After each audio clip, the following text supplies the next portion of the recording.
Bonjour, je m'appelle Jean-Paul Debelle et je vais vous lire le prologue de mon roman Les Incestueux, paru aux éditions Ex Aequo à l'automne 2017.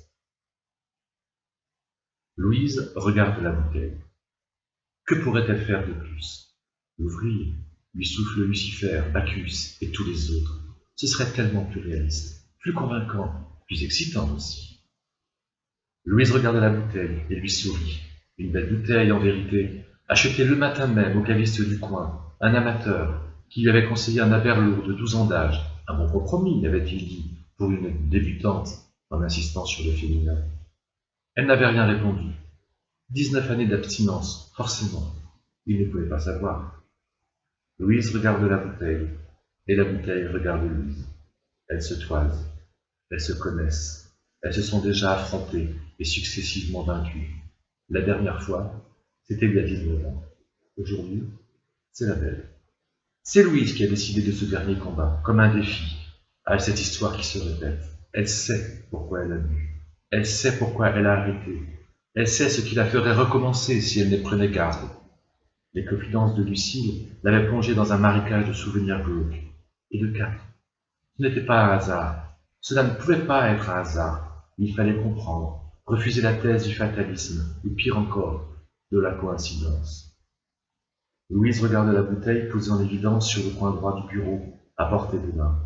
Elle a même ajouté un verre, un beau verre à whisky, aux fameuses avenantes, une provocation, un démon. Elle sourit.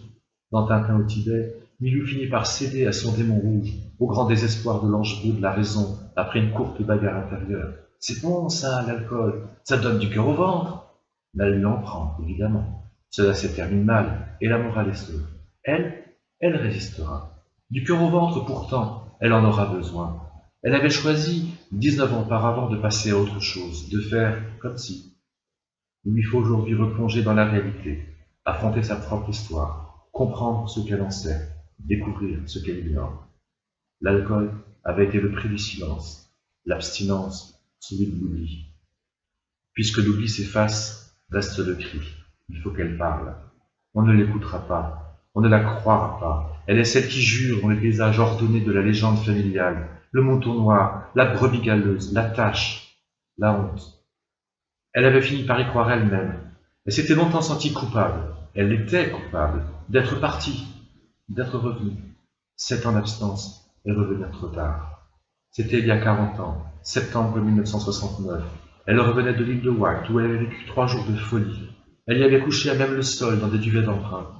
Elle y avait dansé à moitié nue sur la musique des houes, fumé des pétards, enlacé de bras inconnus, fait l'amour sur l'herbe humide des matins endormis.